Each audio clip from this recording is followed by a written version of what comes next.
5:20 in the morning. It's a little bit too exciting, right? Sorry. Fucking race weekend. It's fucking here. It's fucking Saturday. Time to fucking send it. Towards the end of the day, of course, we're not starting off hot. So, you know how it goes, you guys. I'm super fucking excited about this. Been probably almost 2 years since I've ridden the old bike. I rode the 300 in April, which has probably been about... Hey, it's been 8 months already. So yeah, I haven't ridden a bike in 8 months. I haven't ridden a fast bike in almost 2 years. So I'm very excited for that. Give me a second here. Yeah, I hate when this does that. Engine oil level sensor. I remember when I pulled out the motor from the car, I guess it got smacked and it had a small dent. It's always read fine, and lately it's been giving me issues. I pour half a quart of oil, and within the next day or two, it says low oil again, which is impossible because everything has been replaced on the car. It's not sucking in oil and mixing oil, coolant, everything is okay. So it's very weird, but nothing I can do at the moment. I just need to, next check when I get paid, get a new sensor. To determine this, when I get to the track, at the end of the day, I am gonna do the oil change there at the track on my car, turn it on, drive it home, and I know I have my full 8 quarts. The reason I say 8 quarts is because I have a 30-row oil cooler. So then I drive home. If it does it by the end of today or tomorrow, then I don't know, you know, for sure. But it has to be my oil elements. I mean, it got hit, you know, and those things are very finicky. So I always just add a little bit of oil just to see if the sensor, and it works fine. Then in like 2 days, it acts up again. And I have no oil leaks.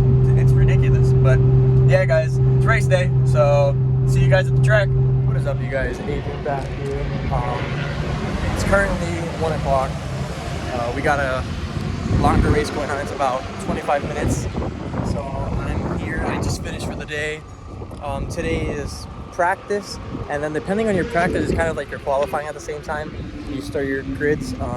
There are races today, but they're 25 minutes long, and unfortunately I don't have the endurance right now. I'm really out of shape. I can barely do 6 or 7 laps, which is what tomorrow's races will be, which I'm going to be doing. I'm starting on pole. I ran a minute 34.6, which isn't bad. Haven't ridden a 600 in a year, and I rode the 300 8 months ago, so very happy. I'm like 3 seconds quicker than everybody. And yeah, hopefully I can catch up to some expert riders and just figure out the bike, get more comfortable, and try to pace myself, not get too tired. So yeah, guys, sorry I didn't film anything else. Tomorrow I'm gonna have a GoPro set up on the bike, so I hope you guys enjoy the footage. See you.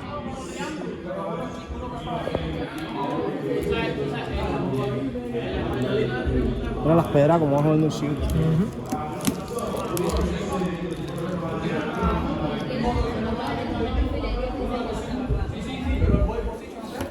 What is up, you guys? Sorry if I look super tired. I'm driving by myself, but now I have no energy. I'm just super tired from the... I've slept about 6 or 8 hours in 2 days. 3 in 1 day, and probably about another 3 to 4 last night. So I'm freaking dying, you guys. On the way home. So yeah, tomorrow I will go out again. Even though I got pole, I think I got pole for today's races, because I know tomorrow they're doing the practices again, and then one of the practices is considered a qualifying. So I'm really wondering if today's qualifying is different than tomorrow's qualifying, and if there is going to be qualifying tomorrow. So I'm not too sure about that, but I guess tomorrow when I get there we'll find out. My dad's friend's gonna bring me a GoPro so I can mount it, so you guys can see some onboard footage on the race. I think you guys would enjoy it. I'm super excited. I'm just really tired right now, which is why I look very boring to talk to. So yeah, guys, yeah, I'm on the way home. So tomorrow I'll do a vlog. I don't know if Ashley's coming or not, but we'll see.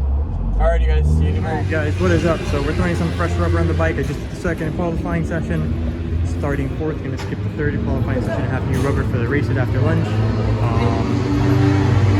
My dad and one of my friends here helping me out. So yeah, super excited. Stay tuned. What is up, you guys? Adrian here. Good morning. It is Monday.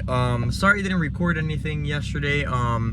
My friend forgot to bring the GoPro, so there was no footage. The first race went pretty well. I started on the 4th row, so I had all the experts in front of me. But I started overall first, so I got pole, I think, for the amateurs again. So I got a pretty good start. First lap, they red flagged it. I guess somebody fell and the bike was in the middle of the road. So they picked that up, and then they had another race start, which is good. I already had 1 lap down, so it was 1 lap less to be tired. But overall, very happy with how the weekend went. I got 2nd place in that race. The first race, after they restarted it, there was first place was in front of me as the amateur, and there was an expert guy in front of him. So he braked to pass the guy on the inside, but I was coming in so hot that when he broke, I had no time, because I guess either he broke early or I didn't realize it looks like he didn't even lift his head when he broke. So there was no real way, so I would have eaten him. So I literally did a top rack, a stoppie. I did a stoppie like top rack. I'm talking about tire 3 feet in the air, past turn 6. I kind of went off and I came back on. I was able to still hold 2nd place because 3rd place was kind of far back. It gave me some time. Regathered myself, passed all those experts. First place was already 14 seconds ahead. At the end of the race, I was already 8 seconds behind, but obviously there's nothing I could do, and he was probably about a second quicker than I was. So yeah, and I was still learning the bike, getting comfortable, used to everything. 2nd race, I got another great start. I got a good start. There was only 3 amateurs in that class, so it was either 1st, 2nd, or 3rd. So everybody else was slow. I think I was running a minute 34 flat, and they were running like a minute 37 and a minute 50. Like, we're talking about super slow. So I got the whole shot, obviously, took off, and I was behind the Silva brothers, 3 of them, expert riders, and another gentleman. I'm not sure of his name. That was my brake light sensor. And yeah, I was like, man, before they get away and they get in their rhythm, let me see on the first lap if I can, stay behind them, learn anything, a little bit about, corner speed, or I don't know, their entry. And I was kind of 3 bikes behind them the first lap, and once they got into the rhythm, they checked out the next lap. And by then, my dad had already told me, hey, slow down, you got like 10 bike gap. It's like, okay. Going into 6, I came in like I usually do, like at full race pace, but I turned in a hair too early. And I hadn't realized till I was already on the apex. And when I was already on the apex, the front tire obviously touched the apex. So I kind of lost the front. It kind of fell down, but it hit the ground so hard that the bike came back up on the belly. So I gave it gas to stay on it to try to save it, and then the rear of the tire came around. So I ended up low siding.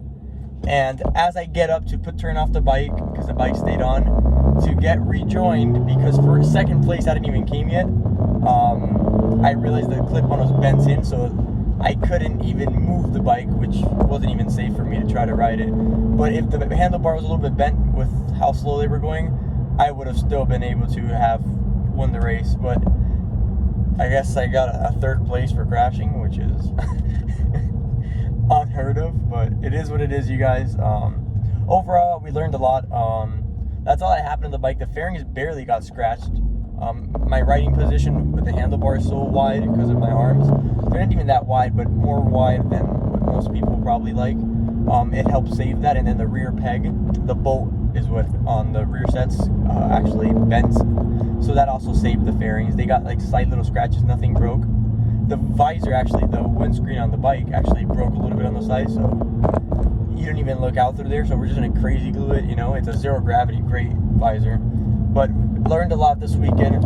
I didn't even run the Versailles pads. I forgot what they're called, but they're made by, I think, SBS. I didn't even use them. I ran the stock factory pads that the bike brought, and there was more than enough brakes for this weekend. Obviously, I was 2 seconds off my race pace that I used to run, but I'm very happy. Definitely gonna need front suspension soon. I mean, I didn't feel anything unsafe, but the first session I ran a minute 39 and I had already maxed out the forks, you know what I'm saying? So they were maxed all the way in. Preload was brought back, or rebound, was brought out 2 turns out, just to have it actually, come back. But I managed to make it work. Still got on the podium twice, so that worked out. But yeah, guys, sorry, I'm still exhausted over this weekend, mentally and physically, so I'm not too emotional into what I'm talking right now, but I'm on the way to work. hope you guys enjoyed this series. I don't think anybody got any recordings of me. Obviously the photographers probably got pictures of me, but yeah, guys. Stay tuned. I'll probably do like a small video of us, you know, fixing the clip-ons, the rear sets, getting the bike painted and whatnot, and then once it's assembled again. So yeah, hope you guys enjoyed this, and I'll see you guys in the next one. Thanks.